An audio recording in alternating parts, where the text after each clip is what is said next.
Open our ears, O Lord, to hear your word and to know your voice. Amen.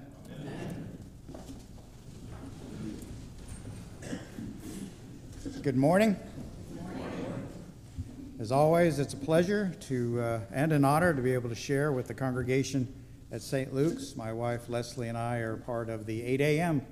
early morning service, and it's always a pleasure to be able to interact with the other services. So thanks, Father Joel, for the opportunity, as always. It's also been a pleasure to see, as we have noted, the growth in the congregation here at St. Luke's and the prosperity that we've been experiencing. All three services have had quite a few people, and this is just a great thing to see. And also give a shout out to the people online. Welcome. If you go to the St. Luke's Facebook page, you can see there's quite a lot of activity there. And so for anyone that's watching this online, please show some online love with a like or a comment. Welcome, everyone, to this important feast day, known far and wide as Super Bowl Sunday. So we're very grateful that you've elected to spend part of your day with us today. Of course, the Super Bowl is not a feast day of the church, in spite of any occasional reference one might hear to a Hail Mary. Today is actually known in liturgical circles around the world as the important feast day of the Transfiguration. It's the last Sunday before the Lenten season begins, Ash Wednesday, this coming week, or this week actually, and which happens to fall on Valentine's Day this year, so have fun figuring that out.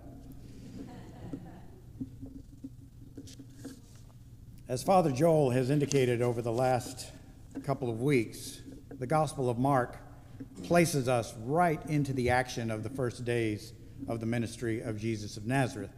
Unlike many of the other Gospels, we don't get an introduction, we don't get a genealogy, we don't get a nativity story. We cut straight to Jesus as he steps dripping from the Jordan River, freshly baptized, and then he's off to Capernaum, and then he's getting things done. And Mark then gives us a series of rapid-fire, powerful bursts of activity, interspersed with brilliant flashes of wisdom from Christ's parables and teachings as he travels throughout Judea. And get this feel in Mark. It only takes about 45 minutes to read if you sit down and read it. You get this feel that there's not a moment to spare. So he covers the first 3.5 years of Christ's ministry in the first 10 chapters. The last 6 chapters, a third of the gospel, are dedicated to the final days of Christ in Jerusalem. But in chapter 9, our reading for today, we pause for an event that's considered by many to be an important midway part in the ministry of Christ, if not one of the most important moments in the New Testament and in the development of Christianity itself. In his wonderful little book, Meeting God in Mark, former Archbishop of Canterbury, Rowan Williams, reminds us first that the traditional symbol for the Gospel of Mark is the lion. And then he adds C.S. Lewis's warning from the Chronicles of Narnia. He is not a tame lion. And in line with this lion symbol, the Christ of the Gospel of Mark is a genuine force of nature, a whirlwind, if you will, a being of great, deep feeling and power, moved to deep compassion by the needs of the people around him, infused with energy and unwavering purpose. As Father Joel indicated last week, Jesus stays on message as he moves to the next thing and the next thing. And recall, for the people that saw these events, 3.5 years is not a long time. It goes by in a blink, but it gives us eternal significance that remains to this day. As Rowan Williams and many others suggest, the drive of Christ in Mark is to announce the arrival of a new kingdom, to declare a radical change of regime. Only it wasn't the obvious kind of regime change that people were thinking of.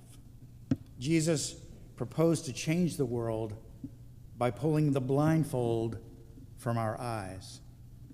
And this moment on the mountain is exactly that.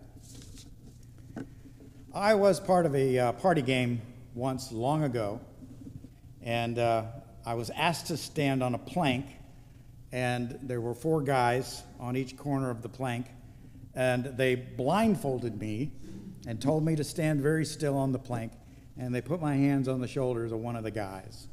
And then, with a lot of grunting, they began to lift me off of the floor with the plank, telling me again to be very still.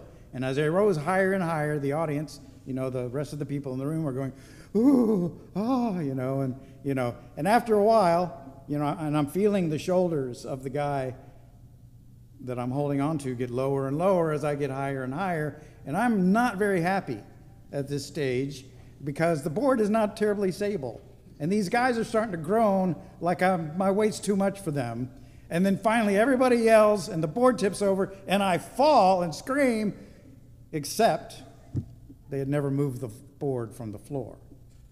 All they had done is crouch down while I was standing on the board, and so everyone gets a huge laugh out of my embarrassment and my obvious overreaction to the event. And I was obviously embarrassed, only so long as it took them to find another victim, and then I could laugh at their expense. But for a few frightening seconds, all the available evidence told me that I had been lifted high into the air, and I was in serious danger of breaking an arm. In his ministry on earth, Jesus is always challenging the evidence available to the limited view of those around him. He's always ripping off the blindfold. He sees so much more than we see. And the universe in which he walks has qualities to it that we don't perceive. When the diseased and the disabled and the disregarded come to him or are carried to him, Christ always sees something different than the people around him. When the leper in Mark 1 falls to his knees before him, Christ doesn't see a leper. He sees a person, fully as he is, someone tormented by disease, his life stolen away, his dreams churned to dust, utterly rejected by his community, living in an exile ratified by the priest according to the law. And as he did so often, Jesus, moved by compassion, reached across invisible barriers between the person and everyone else. And with an outrageously risky touch and the words, "I will," the man's disease, like a mask, melts away. Suddenly, everyone sees what Jesus sees. That's what Jesus came to do. That's what the miracles were for. They weren't magic tricks, nor were they merely about meeting people's needs. They were about creating radical change in the order of things, about seeing the world as God's kingdom. Your will be done on earth as it is in heaven. They were about overcoming our reliance on the limited available evidence of our understanding, our constricted assumptions, biases, and expectations. This is exactly what happens for Peter, James, and John atop the mountain. It's not so much that Christ is transfigured as that their blindfold is lowered for a few moments, and they catch a glimpse of Jesus in his world, the world in which Christ walks and operates, where his coming is a fulfillment of human hopes for centuries, a completion of the law and the prophets represented by his mountaintop conversation with Elijah and Moses. That fulfillment, to the disappointed surprise of many, isn't about restoring the throne of David or establishing any kind of political nation or even installing a priesthood dedicated to the law. It's about making ordinary people on the street whole again, about restoring people in mind, body, and soul, so that as they direct their attention toward the Father, the binding love between heaven and earth extends relationally to their neighbors, and each one can now be an instrument for restoring that same wholeness to others. This is what we do symbolically in our congregation when we pass the peace to one another as part of the liturgy. We are, in fact, invoking the Jewish concept of shalom, peace of mind, body, and soul to one another. and it's a wonderfully Christian thing to do. Why does Jesus ask the disciples to say nothing? For the same reason, he repeats this injunction throughout the Gospel of Mark. Neither this moment on the mountain nor the miracles of Christ were meant as some all-convincing display of power.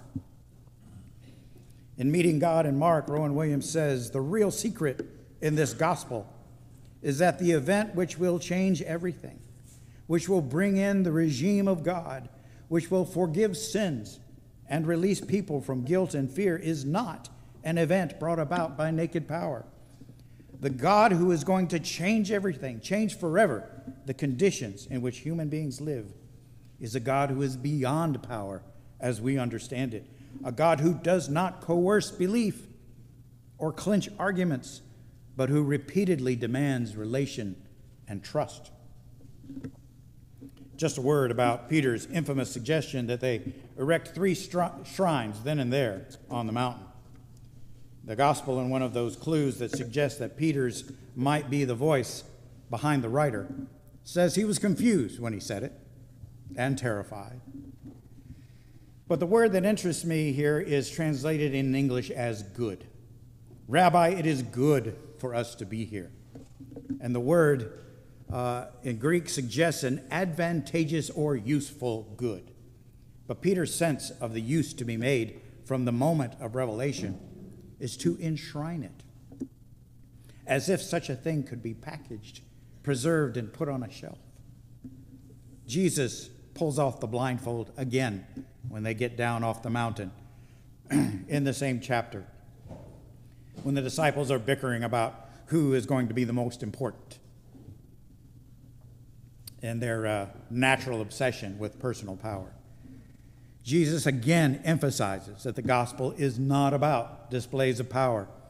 Again, Christ emphasizes that it's not about being elevated in authority about others. It's about diakonos, about being the servants of everyone else, about being childlike, about giving people a cup of water in his name, about being salt and light in the world, which is how the chapter ends. So you have these wonderful bookends, the voice of God rumbling on the ridge, like the voice that Elijah heard in the mountain, the voice that Moses heard from Sinai. And then you have this utterly pedestrian kitchen table salt illustration. And Jesus says, focus on the salt. St. Paul came to understand all this, as we see in his thought expressed in today's reading from his letter to the Corinthians. For we do not proclaim ourselves. We proclaim Jesus Christ as Lord and ourselves as slaves for Jesus' sake. For it is the God who said, let the light shine out of darkness, who has shone in our hearts to give the light of the knowledge of the glory of God in the face of Jesus Christ. We've probably all seen a movie or TV show, usually a horror or a comedy, where one of the characters is stumbling around in the dark, trying to see things by the light of a single match. And of course, the match always goes out at the most inopportune moment, right? As each one of us has or continues to deal with our own periods of darkness, isn't it a comfort to know at the Feast of Transfiguration that Christ did not come merely to endorse a brand of matches? He came to turn the light on. Amen.